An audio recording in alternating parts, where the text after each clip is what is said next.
नमस्कार व्यूअर्स। और आप सब लोग कैसे हैं? आशा करती हूँ आप सब लोग अच्छे होंगे, स्वस्थ होंगे और मेरा शिव पुराण का पाठ अवश्य देख रहे होंगे। तो आइए सबसे पहले हम जान लेते हैं कि कल तक हमने कहाँ तक जाना था। कल तक था कि दूत ने कहा था कि देवी दैत्य शुंभासुर अपने महान बल और विक्रम के लिए तीनों लोकों में विख्यात है। उसका छोटा भाई निशुंभ भी वैसा ही है। शुंभ ने मुझे तुम्हारे पास दूध बना के भेजा है, इसलिए मैं यहाँ पर आया हूँ। सुरेश्वरी उसने संदेश दिया है, उसे सुनो। मैंने संग्रांगन में इंद्र आदि देवताओं को जीतकर उनके समस्त रत्नों का अपहरण कर लिया है। यज्ञ में देवता आदि के दिए हुए देवभाग का मैं स्वयं ही उपभोग करता हूँ। तो कल तक यहाँ तक था। तो जो नए दर्शक हैं, जो पहली बार देख रहे हैं, वो जानना चाहेंगे कि मैं ये पाठ क्यों कर रही हूँ। तो ये एक शुभ कार्य मंदिर के लिए कर रही हूँ और इसमें मैं आप सब लोगों का सहयोग चाहती हूँ ताकि मेरा ये उद्देश्य मैं पूर्ण कर पाऊँ। तो जिस मंदिर का मैंने वर्णन किया उस मंदिर की मैं वीडियो डालती हूँ और आप लोग देखें और मुझे बताएं कि आपको शिव पुराण कैसा लग रहा है। और अपने परिवार और मित्रगणों से सब्सक्राइब और शेयर करवाना बिल्कुल ना भूलें।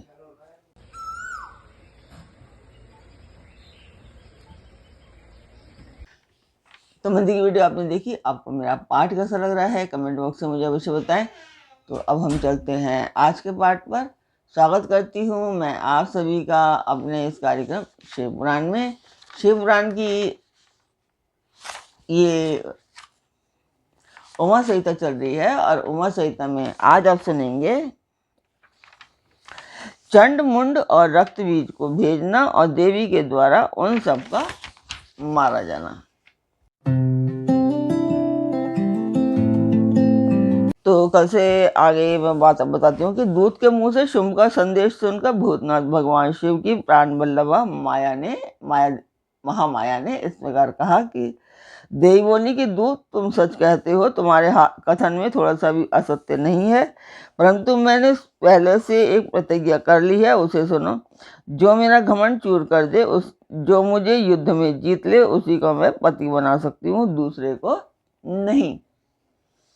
यह मेरी अटल अटल प्रतिज्ञा है, इसलिए तुम शुंभ और निशुंभ को मेरी ये प्रतिज्ञा बता दो, फिर इस विषय में जैसा उचित हो वैसा वे करें। देवी की बात सुनकर दानव सुग्रीव लौट गया। वहां जाकर उसने विस्तार पूर्वक राजा को सब बातें बताई।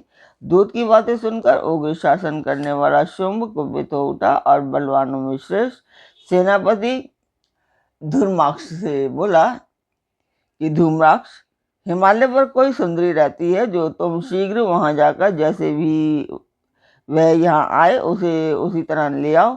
असुर प्रवर उसे लाने में तुम्हें भय नहीं मानना चाहिए। यदि वह युद्ध करना चाहे तो तुम्हें प्रयत्नपूर्वक उसके साथ युद्ध भी करना चाहिए। शुंभ की ऐसी आज्ञा पाकर दैत्य धूम्रलोचन हिमालय पर गया और उमा के अंश से प्रकट हुई भगवती भुवनेश्वरी से बोला, नितनमनी, मेरे स्वामी के पास चलो, नहीं तो मैं तुम्हें मरवा डालूंगा। मेरे साथ 60,000 असुरों की सेना है। देवी बोली, वीर, तुम्हें दैत्यराज ने भेजा है। यदि तुम मुझे मार ही डालोगे तो क्या करूंगी, परंतु युद्ध के बिना मेरा वहां जाना असंभव है, मेरी ऐसी मान्यता है। तो देवी के ऐसे कहने पर दानव धूम्रलोचन उन्हें पकड़ने के लिए दौड़ा, परंतु महेश्वरी ने हूं के उच्चारण मार्ग से उसको भस्म कर दिया। तभी वे देवी इस भूतल पर धूमावती कहलाने लगी। उनकी आराधना करने पर वे अपने भक्तों के शत्रुओं का संहार कर डालती हैं। धूम्राक्ष के मारे जाने पर अत्यंत कुपित हुई देवी के वाहन सिंह ने उसके साथ आए हुए समस्त असुरगणों को चबा डाला। जो मरने से बचे वे भाग खड़े हुए। इस प्रकार देवी ने दैत्य धूम्रलोचन को मार डाला। इस समाचार को सुनकर प्रतापी शुंभ ने बड़ा क्रोध किया। वह अपने दोनों होठों को दांतों से दबा कर रह गया। उसने क्रमशः चंडमुंड और तथा रक्तबीज नामक असुरों को भेजा। आज्ञा पाकर वे दैत्य उस स्थान पर गए जहाँ देवी विराजमान थी। अनिमा आदि सिद्धियों से सेवित तथा अपनी प्रभा से संपूर्ण दिशाओं को प्रकाशित करती हुई भगवती सिंहवाहिनी को देखकर वे श्रेष्ठ दानवीर बोले, देवी तुम शीघ्र ही शुंभ और निशुंभ के पास चलो, अन्यथा तुम्हें गण और वाहन सहित वो मरवा डालेंगे। वहां में शुंभ को अपना पति बना लो। लोकपाल आदि भी उनकी स्तुति करते हैं। शुंभ को पति बना लेने पर तुम्हें उस महान आनंद की प्राप्ति होगी जो देवताओं के लिए भी दुर्लभ है। उनकी ऐसी बात सुनकर परमेश्वरी अम्बा मुस्कुराकर सरस मधुर वाणी में बोली।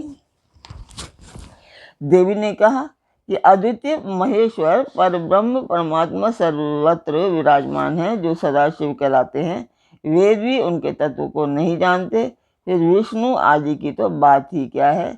उन्हीं सदाशिव की मैं सूक्ष्म प्रकृति हूँ, फिर दूसरे को मैं पति कैसे बना सकती हूँ। सिंगनी कितनी ही कामातुर क्यों न हो जाए, वह गीदड़ को कभी अपना पति नहीं बनाएगी। हथनी गधे को और बाघिन खरगोश को नहीं चलेगी। दैत्य तुम सब लोग झूठ बोलते हो, क्योंकि काल रूपी सर्प के फंदे में फंसे हुए हो। तुम या तो पाताल को लौट जाओ या शक्ति हो तो युद्ध करो। देवी का यह क्रोध पैदा करने वाला वचन सुनकर वे दैत्य बोले, हम लोग अपने मन में तुम्हें अबला समझकर मार नहीं रहे थे, परंतु यदि तुम्हारे मन में युद्ध की सी इच्छा है तो सिंह पर सुस्थिर होकर बैठ जाओ और युद्ध के लिए आगे बढ़ो। इस तरह वाद विवाद करते हुए उनमें कलह बढ़ गया और सम्रांगण में दोनों दलों पर तीखे बाणों की वर्षा होने लगी। इस तरह उनके साथ लीलापूर्वक युद्ध करके परमेश्वरी ने चंडमुंड सहित महान असुर रक्तबीज को मार डाला।